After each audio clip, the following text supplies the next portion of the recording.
हर रोज एक नई कहानी देखने के लिए चैनल को सब्सक्राइब करें और बेल आइकन दबाना ना भूलें। गोपाल नंदपुर गांव में मजदूरी करता था, लेकिन सर पर कर्जा और परिवार की जिम्मेदारी के चलते उसकी कमाई घर में पूरी नहीं पड़ती थी। इसलिए वो कमाने के लिए शहर जाने की सोचता है। उसका ये ख्याल सुनकर उसकी माँ सुमति और पत्नी आरती उदास हो जाते हैं। आप इतनी दूर अनजाने शहर में जाकर रहेंगे, वो भी अकेले? नहीं नहीं, ये ठीक नहीं है। हाँ बेटा, बहू ठीक कह रही है। माना कि यहाँ पर ज्यादा कमाई नहीं हो पाती, लेकिन हम साथ तो है ना। माँ, कर्जा चुकाना है माँ। माँ, मुझे पैसे कमाने पड़ेंगे माँ। माँ, जब मैं कमाऊंगा तभी तो घर आगे बढ़ेगा। और माँ, आपको पता है शहर में ना बहुत लोग जाते हैं काम करने के लिए। और हाँ, मैं भी ना शहर जाऊंगा, काम करूंगा, और जो दिहाड़ी मिलेगी ना तो उसे ना मैं सारा कुछ ठीक कर दूंगा। आप चिंता मत कीजिए, सब ठीक हो जाएगा। गोपाल अपनी माँ और पत्नी को समझाकर अगले दिन अपने दोस्त के साथ शहर जाने के लिए निकल जाता है। सुमति और उसकी बहू आरती जैसे तैसे अपना गुजारा करते हैं। गोपाल को शहर गए हुए 1 महीना बीतता है। ऐसे में घर में राशन पानी की भी दिक्कत होने लगती है। तभी एक रोज गोपाल कुछ सामान लेकर शहर से वापस आता है। उसे देखकर दोनों सास बहू की जान में जान आती है। वो गोपाल से घर की हालत के बारे में फिलहाल कुछ नहीं कहती। रात के समय जब आरती खाना बनाने की तैयारी कर रही होती है। आरती, क्या बना रही हो खाने में? सब्जी रोटी बना रही हूँ जी। आप कहे तो पूरी बना दूँ? पूरी सब्जी? नहीं नहीं, आओ मैं तुम्हें ना दिल्ली के ना सबसे ना मशहूर पकवान खिलाता हूँ। हाँ, जो कि ना बहुत स्वादिष्ट होता है और महंगा भी मिलता है। अच्छा जी, ऐसा कौन सा महंगा पकवान खा लिया आपने शहर में? उस पकवान को सब छोले भटूरे कहते हैं। बहुत ही स्वादिष्ट होता है, तुम्हें बनाकर खिलाता हूँ। गोपाल घर में छोले भटूरे बनाकर सुमति और आरती को खिलाता है तो दोनों ही छोले भटूरे खाकर दंग रह जाती हैं। वाह बेटा, ये पकवान तो बहुत स्वादिष्ट है। शहर में तो ऐसे बहुत स्वादिष्ट पकवान मिलते होंगे। हाँ माँ, शहर में छोले भटूरे खाने के लिए बहुत भीड़ लगी होती है, और ना महंगे होने के बाद भी लोग इसे खाते हैं। खाएंगे क्यों नहीं, इतनी मजेदार चीज है। और गांव की तरह ना शहर में काम की कमी नहीं है, इसलिए ना ठीक ठाक पैसे आ जाते हैं। इसलिए मैं मुखिया जी के कुछ पैसे चुका भी आऊँगा। ये बात सुनकर तो सुमति को बहुत राहत मिलती है। अगले दिन गोपाल मुखिया के घर जाकर अपने कर्जे का कुछ हिस्सा लौटाकर वापस शहर के लिए निकल जाता है। ऐसे ही दिन बीतते हैं और 2 महीने का समय गुजर जाता है, लेकिन गोपाल का शहर से ना कोई फोन आता है और ना ही गोपाल ने अभी तक पैसे भेजे थे। एक रोज दोनों सास बहू घर में काम कर रही होती हैं। तभी उनके घर गांव का मुखिया भैरव अपने नौकर के साथ आता है। अरे कोई घर के भीतर है? कोई है कि नहीं? मुखिया जी, आइए आइए, बैठिए ना। बहू, जरा मुखिया जी के लिए पानी तो ले आ। मेरा गला ना सूख रहा जो मैं पानी पीने आऊं। मैंने तो बस यो बात बता दे सुमति कि मेरे बाकी के पैसे कब चुका रही है तू? मुखिया जी, मेरा गोपाल तो शहर गया है ताकि पैसे कमाकर अपना कर्ज चुका सके। आप बस थोड़ी मोहलत और दे दीजिए। अरे मोहलत दी तो है, तभी तो ये नौबत है कि मुझे अपने ही पैसे के लिए तेरे घर में कदम रखना पड़ रहा है।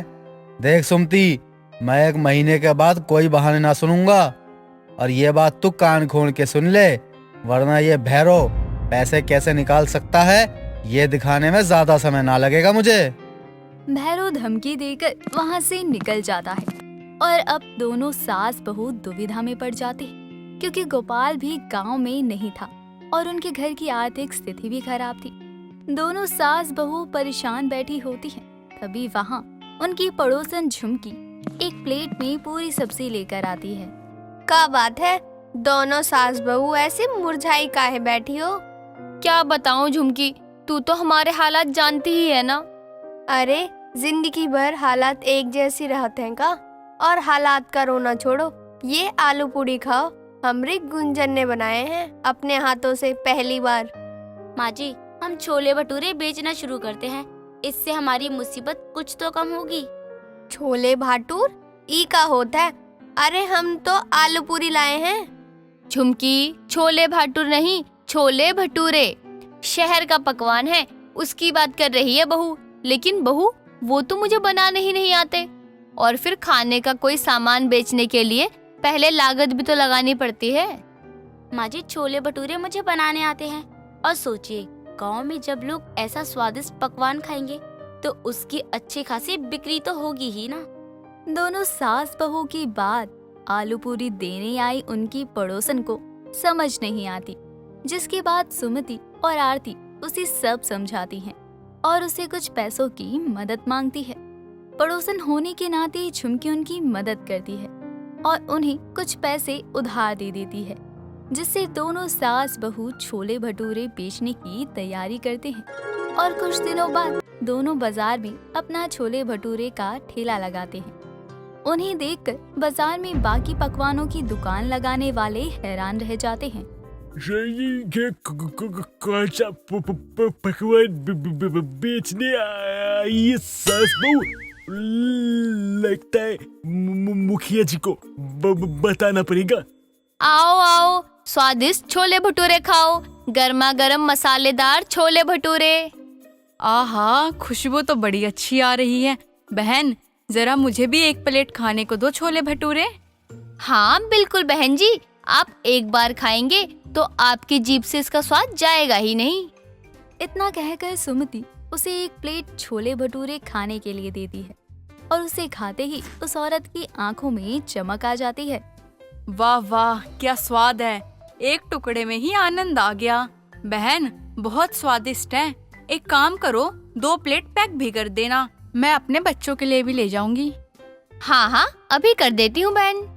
इस तरह एक एक करके उनके ठेले पर छोले भटूरे खाने के लिए लोग आना शुरू हो जाते हैं और वक्त बीतने के साथ ही सास बहू के बनाए छोले भटूरे खाने के लिए गांव के लोगों की अच्छी खासी भीड़ लगना शुरू हो जाती है, जिससे उनकी कमाई होने लगती है। लेकिन सास बहू की तरक्की देखकर उनके सामने से कचौड़ी का ठेला लगाने वाला गजोदर बहुत जलने लगता है, इसलिए वो मुखिया के पास जाता है।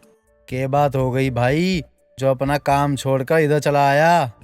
उन दोनों सास बहू ने जब से सामने छोले भटूरे की दुकान लगाई है, तब से मेरी कचौरी को कोई नहीं पूछता और सारी भीड़ उन्हीं के ठेले पे रहती है। अरे के बात कर रहा है तू? हैं गजोदर, फिर तो सास बहू बहुत तगड़ी कमाई कर रही होंगी। हाँ, अच्छा खासा काम कर रही है दोनों। मैं हूँ कमाई के नाम पर बैठकर मक्खियाँ मार रहा हूँ। इन दोनों का कुछ तो कीजिए। अगले दिन दोनों सास बहू रोज की तरह छोले भटूरे बेच रही होती। तभी वहाँ लोगों की भीड़ को चीरते हुए अपने आदमियों के साथ मुखिया आ जाता है। अरे एक प्लेट मेरे लिए भी लगा दे छोले भटूरे सुमती। क्यों नहीं मुखिया जी, बैठिए, मैं अभी गर्मा गर्म छोले भटूरे तल देती हूँ आपके लिए। अरे भाड़ में जाए तुम्हारा ये ज्यादा तेल मसाले वाला खाना। यहाँ तुम दोनों मिलकर लोगों को ये खाना खिलाकर नोट पर नोट बटोर रही हो, लेकिन मेरा कर्जा ना चुकाया जा रहा तुमसे। मुखिया जी, आपने 1 महीने का समय दिया था और आपका कर्जा चुकाने के लिए हम ये छोले भटूरे बनाकर बेचने का काम कर रहे हैं।